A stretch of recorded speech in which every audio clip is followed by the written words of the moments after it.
wind coming off the Hudson River isn't just cold. It's cruel. It cuts through the threadbare coat of a young man standing outside a liquor store on the corner of 7-Eleven. He's 29 years old. He has $106 in the bank. His wife is pregnant, and they haven't eaten a proper meal in days. Look at his face. It's a face that Hollywood agents have laughed at for years. The drooping left eyelid, the crooked mouth, the slur when he speaks. To the world, he is a reject, a bum. But look down at his feet. There is a dog, a bull mastiff, named Butkus. This dog is the only living thing in the world that looks at him with unconditional love. The dog doesn't care that he's a failure. The dog doesn't care that his scripts are in the trash. But love doesn't buy food. The young man is starving. His family is starving. So, with tears freezing on his cheeks, he does the unthinkable. He ties the leash to a post.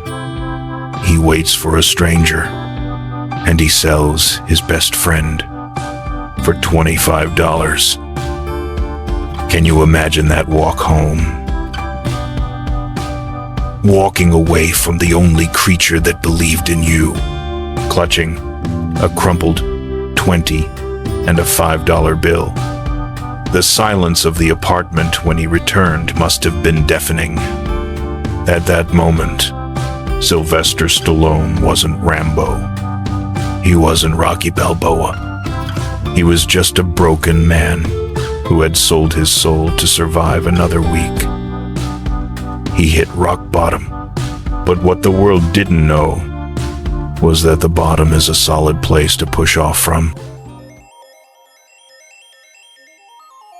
Who is Sylvester Stallone? Ask a stranger, and they will tell you. He is the muscle, the machine gun, the boxing gloves, the grunt. For 5 decades, he has been the poster boy for testosterone. The man who solved problems with his fists and blew things up for entertainment. But that is the greatest special effect he ever pulled off.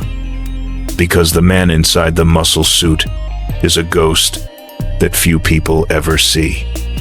He is a man born with a severed nerve in his face, a birth accident that paralyzed his tongue and chin, leaving him with a permanent scowl and a slur that made him the target of bullies his entire life.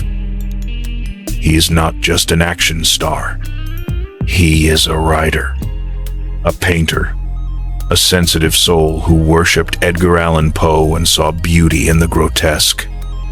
The world saw a brute, but inside, there was a poet screaming to be heard. They told him he was too ugly to be a star. They told him he was too stupid to be a writer. He proved them wrong. But the war he fought on screen was nothing compared to the war he fought in his own head. We look at the mansion, the Ferrari, and the franchise worth billions, and we say, he is lucky. But in the next hour, we are going to dismantle that luck. We are going to explore the anatomy of rejection. How many times can a man be told no before he breaks? For Stallone, the number was over 1,500 times. We will see a man who turned down hundreds of thousands of dollars when he was starving, just to protect his dignity. A man who broke his body, literally, for our entertainment, fracturing his neck, his spine, and his heart along the way. This is not a story about boxing. It is not a story about war. This is a story about the audacity of hope. It is about the terrifying gamble of betting your entire life on a single idea. We will answer the question, does pain make you stronger? Or does it just make you numb? Hello, storytellers. Welcome back. Let me take you back to the mid-1970s. America was tired. The Vietnam War was a scar that wouldn't heal. Watergate had shattered our trust. The movies were dark, cynical, and full of anti-heroes. The world didn't believe in fairy tales anymore. And then, out of the shadows of Philadelphia, or rather, out of a tiny apartment in Hell's Kitchen, came a character who didn't know how to quit. Sylvester Stallone didn't just write a movie. He wrote a lifeline for a depressed generation. He taught us that it's not about how hard you hit. It's about how hard you can get hit and keep moving forward. But who taught him that? Today, we are peeling back the layers of the Italian stallion. From the abusive childhood to the homeless nights, to the glitz of the Oscars and the tragic loss of a son. Grab your favorite drink. Get comfortable. This is the story of the bum versus the hero. Let's begin. Great stories often begin with a prophecy. Sylvester Stallone's story began with a curse. New York City, Hell's Kitchen, July 6th, 1946. A charity ward. The birth was difficult, complicated. The doctors were impatient. In a rush to force the baby out, an obstetrician used a pair of metal forceps. He clamped them down onto the infant's head and pulled. He pulled too hard. The metal severed a facial nerve on the left side of the baby's face. In a split second, the damage was done. The lower left side of his lip, his tongue, and his chin were paralyzed forever. When little Sylvester tried to smile, his lip drooped into a snarl. When he tried to speak, the words came out trapped, thick, and slurred. His father, Frank Sr., a hairdresser with a violent temper, looked at his son and saw a defect. His mother, Jackie, an eccentric astrologer, was distant. The world took one look at the boy and labeled him broken. Imagine growing up in the 1950 seconds with a face that didn't move and a voice people couldn't understand. School was a battlefield. The other kids didn't just bully him. They tormented him. They called him Sylvia. They mocked his slur. They told him his brain was as broken as his face. His teachers voted him most likely to end up in the electric chair. Think about that. Not most likely to succeed, but most likely to be executed. Home was no sanctuary. His parents' marriage was a war zone of screaming matches and flying objects. Sylvester spent his time in foster homes, shuffled around like unwanted luggage. To survive, he retreated into his own mind. He wore a superhero costume under his school uniform. Why? Because superheroes were different, like him. But superheroes were powerful. He decided then, if I can't be beautiful, I will be strong. If I can't speak clearly, I will make sure my actions scream. Fast forward to the early 1970 seconds. New York City. Stallone is now in his early 22nd. He wants to be an actor. It's a laughable ambition. Every agent in the city has the same advice. Give up. You look like a thug. You sound like you have a mouthful of marbles. Let me take you into one specific audition. It captures the essence of his torture. The room is bright, sterile, smelling of stale coffee and cigarettes. Behind the desk sits a casting director, a man with perfect hair and a suit that costs more than Stallone's entire life. Sylvester walks in. He hands over his headshot.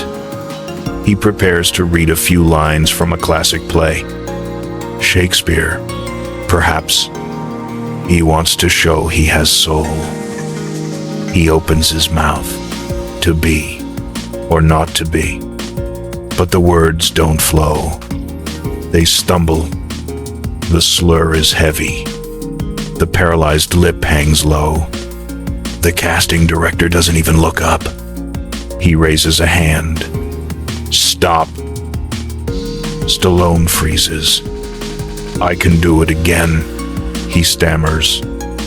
I can speak clearer. The director looks at him with cold, dead eyes. It's not the reading, kid. It's the face. It's the voice. We're casting a hero, not a villain. You scare people. Don't speak. Just leave. He walked out onto the noisy streets of Manhattan. That was rejection number 1,000. Most men would have quit. Most men would have accepted their fate as a bouncer or a ditch digger. But Sylvester Stallone did something strange. He went to the library.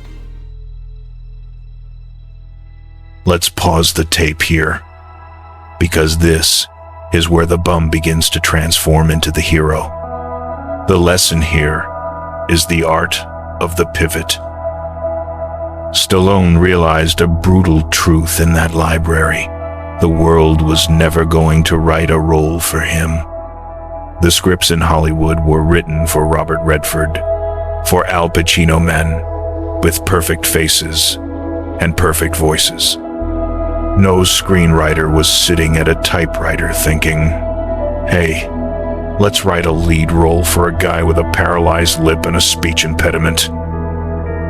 If he waited for the phone to ring, he would die waiting. So, he stopped waiting. He bought a cheap notepad. He bought a pen, and he started writing.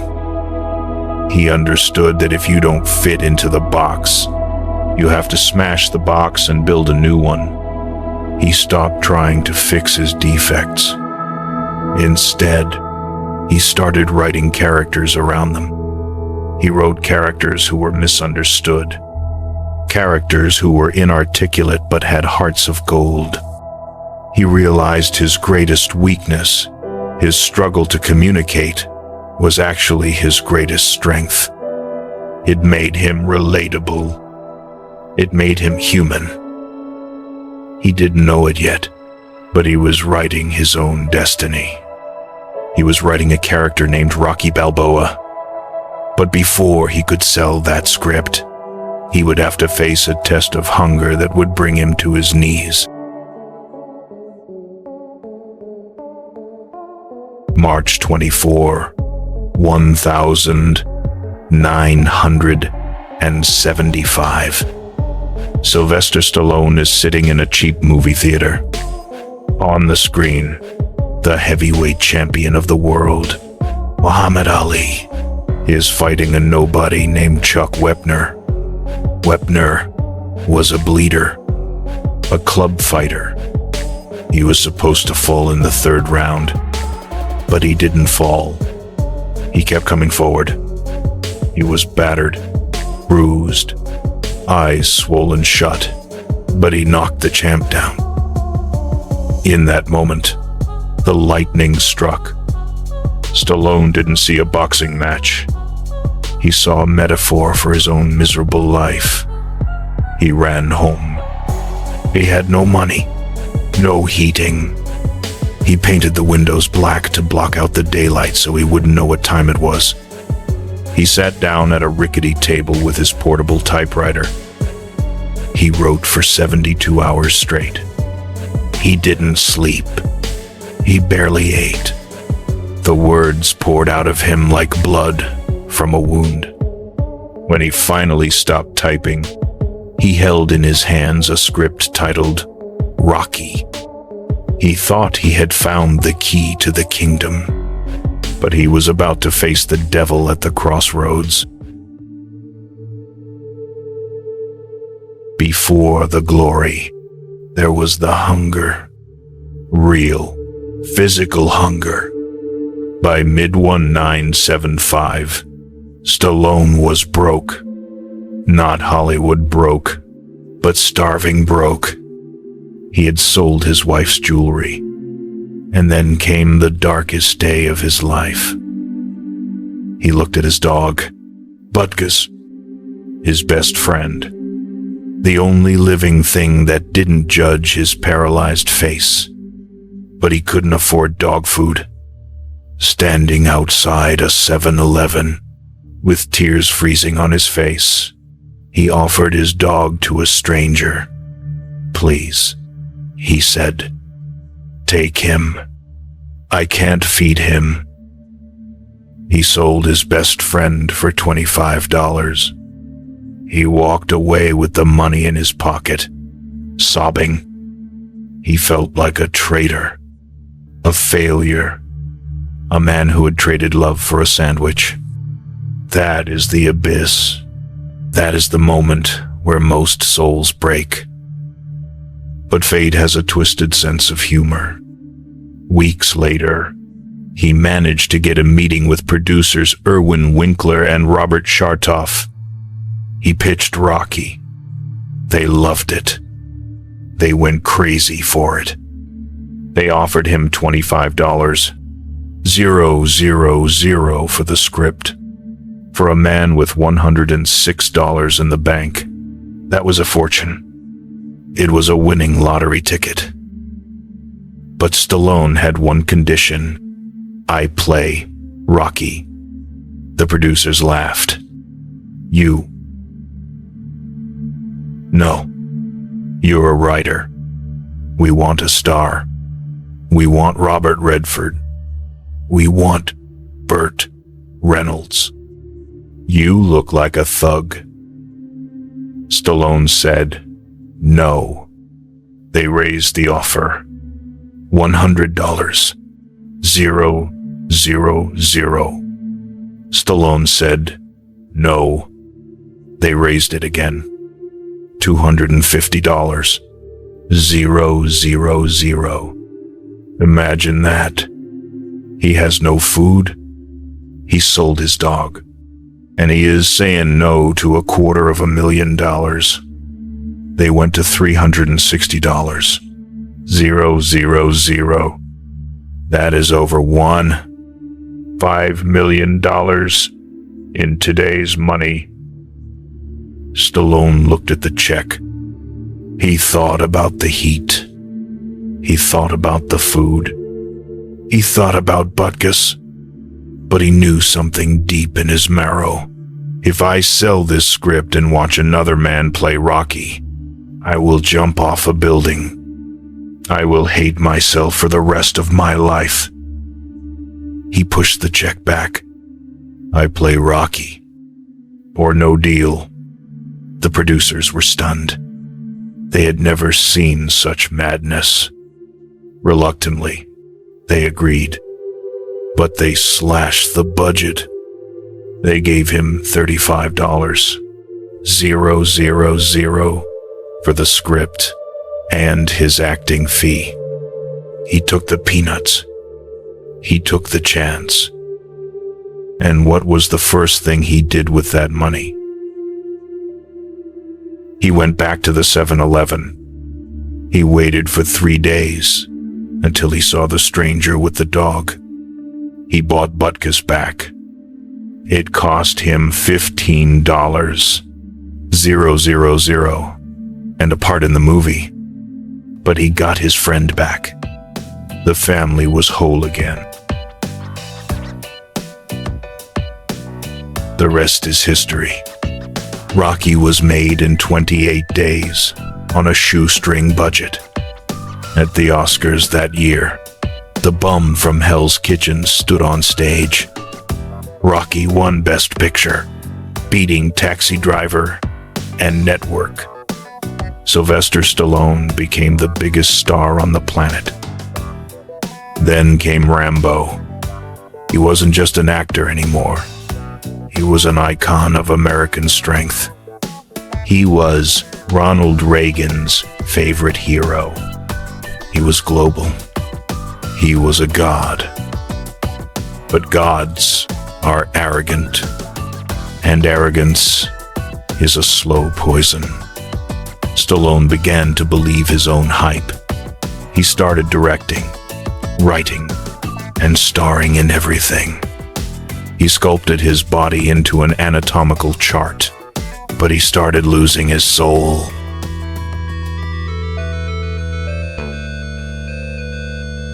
We see the action hero.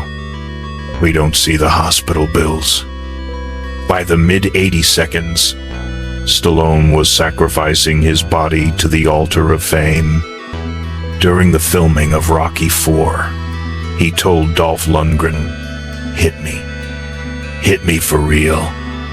Lundgren hit him so hard in the chest that Stallone's heart slammed against his ribcage. He was airlifted to the hospital in critical condition. The doctors said it looked like he had been in a head-on car collision. He was in intensive care for 8 days. During the Expendables, he broke his neck. He has a metal plate in his spine. He has undergone dozens of surgeries. Shoulders, knees, back. He was literally tearing himself apart to maintain the illusion of the indestructible man. And as the 90 seconds arrived, the world changed again. The gritty heroes were out. The comedies were in. Stallone tried to pivot to comedy, and he failed. Stop, or My Mom Will Shoot was a disaster. The critics who once hailed him as the next Brando were now treating him like a joke. The marriage crumbled. The fame faded. The hero was becoming the bum again.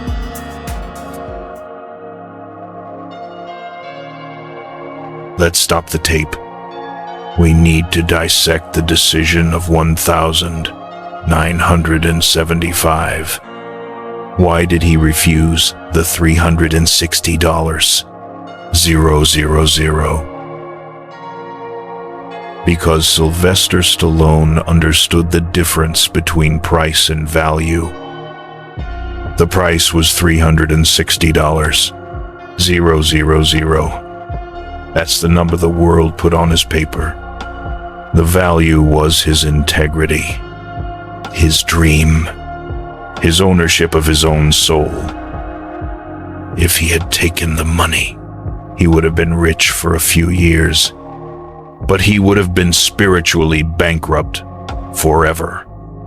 He would have been the guy who wrote Rocky, not Rocky himself.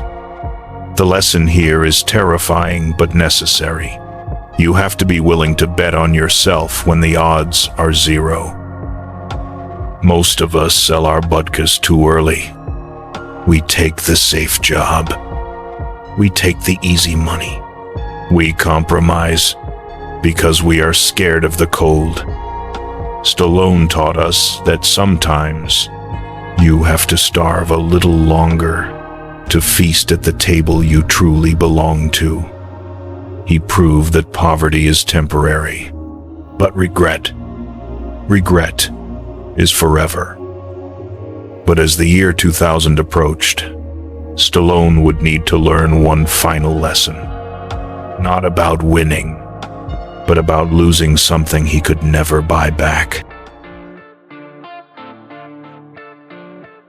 The year is 2005. Sylvester Stallone is 59 years old. In Hollywood years, that is ancient. The industry had moved on. They wanted superheroes in capes, green screens, and CGI. They didn't want a grunting, sweating relic from the Cold War. Stallone was called a dinosaur. His movies were going straight to DVD. The critics were writing his obituary while he was still alive. He sat in his mansion, surrounded by trophies of a past life, feeling that same cold wind from 1975. The phone had stopped ringing, but inside the dinosaur, the fire was still burning. He had one more story to tell. Not about winning, but about losing. He wrote Rocky Balboa. The studio hated it. They said, nobody wants to see a 60-year-old man in a boxing ring. It's embarrassing. They gave him a tiny budget. They gave him zero expectations. But Sly didn't care. He poured his own aging soul into the script. He wrote about a man whose wife is gone, whose son is distant, and who has stuff in the basement he needs to let out.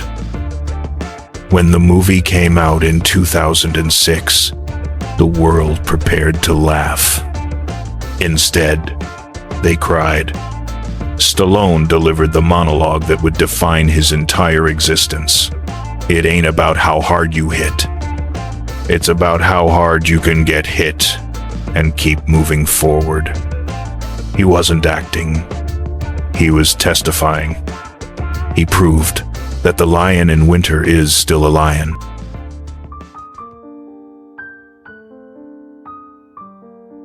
But life scriptwriters are cruel. Just as Stallone found his footing again with The Expendables and Rocky Balboa, the real world delivered a knockout blow that no amount of muscle could block. July 13, 2012. Stallone receives a phone call. His eldest son, Sage Stallone, the boy who played Rocky's son in Rocky V, was found dead in his apartment from heart disease. He was only 36 years old. There is no pain like burying a child. It violates the natural order. For a man who built his career on fixing problems, on saving the day, this was the one thing he couldn't fix. He retreated into silence. The press asked him how he would survive. He said simply, "It's very very tough. But you have to honor their memory by moving forward.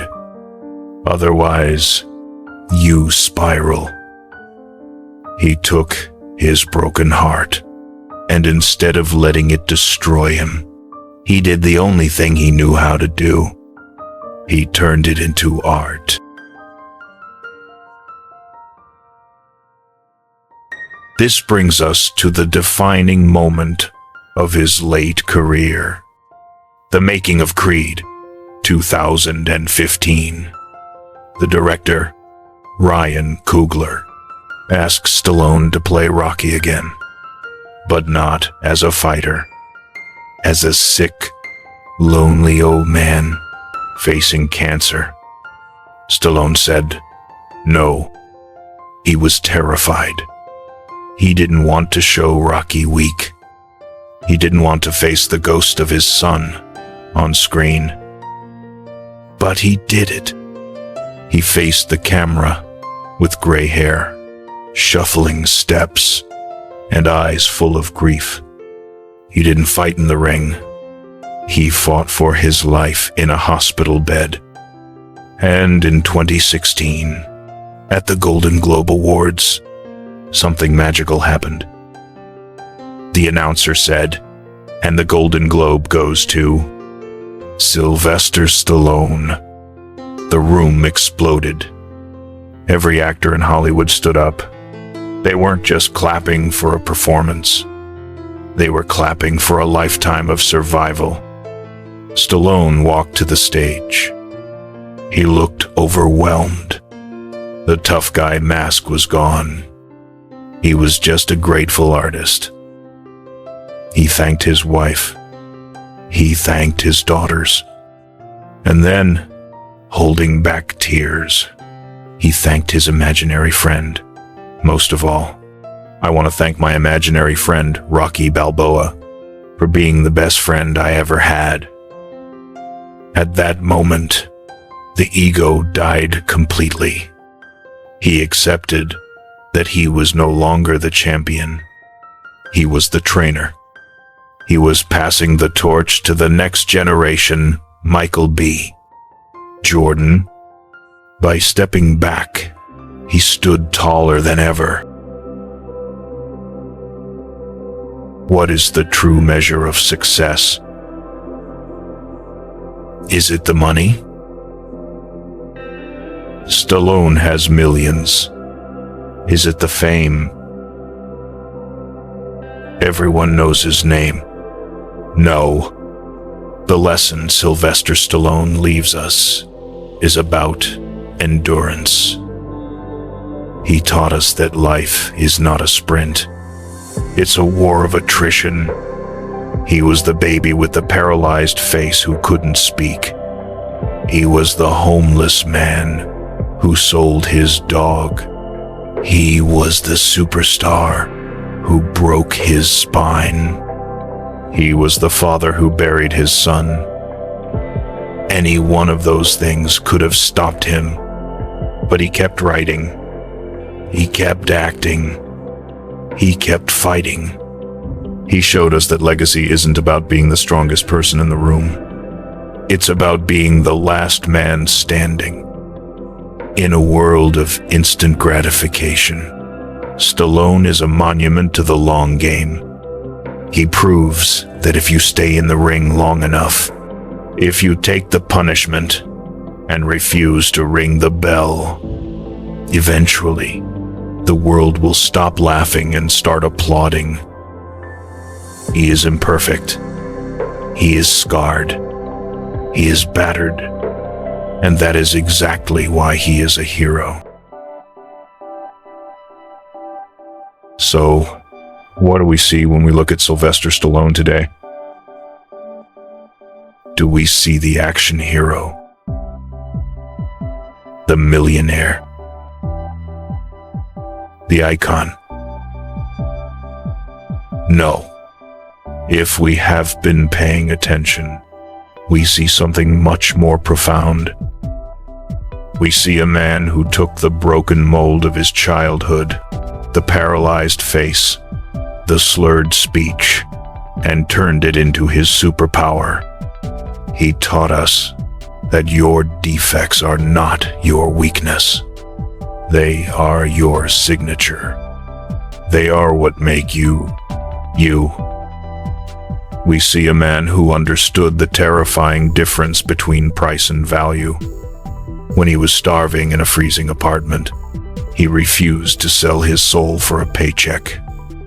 He taught us that the only thing you truly own in this life is your integrity. If you sell it, you can never buy it back. And finally, we see the last man standing. Through the broken bones, the failed marriages, and the heartbreaking loss of a child, he kept moving forward. He taught us that success isn't about avoiding the pain. It's about how much pain you can absorb and still keep writing your story.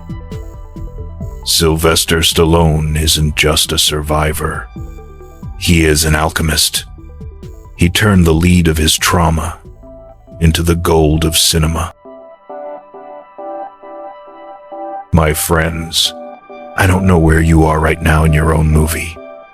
Maybe you are in the training montage, working hard in the dark with no applause. Maybe you are in the abyss, sitting in a cold room, feeling like the world has rejected you.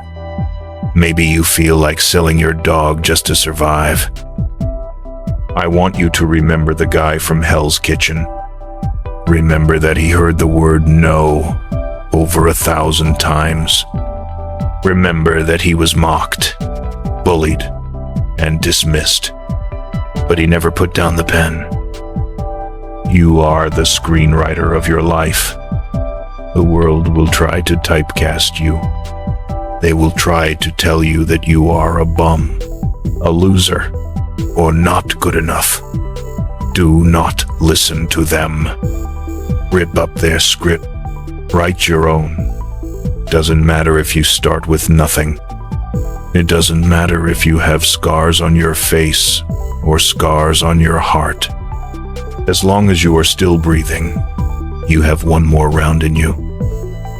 So, get up, put on the gloves, and ring the bell. I want to hear from you. What is the biggest NO you have ever received in your life? And how did you overcome it? Or are you still fighting that battle right now? Share your story in the comments below. Let's turn this comment section into a corner for fighters. I read every single one. If this story of resilience fueled your fire today, please hit that like button. It helps us punch through the algorithm and reach more dreamers like you. And if you think Stallone's story is incredible, you have to see the story of his greatest rival. The man who came from a small village in Austria to conquer the world, only to face Stallone in the battle of the 80 Seconds Action Gods. Click right here to watch our deep dive into Arnold Schwarzenegger, Rejected vs. Arn, Terminator. It's the perfect sequel to this video. Thank you for spending your time with us. I'm Peter. Keep fighting the good fight. Keep writing your story. And until next time, keep moving forward.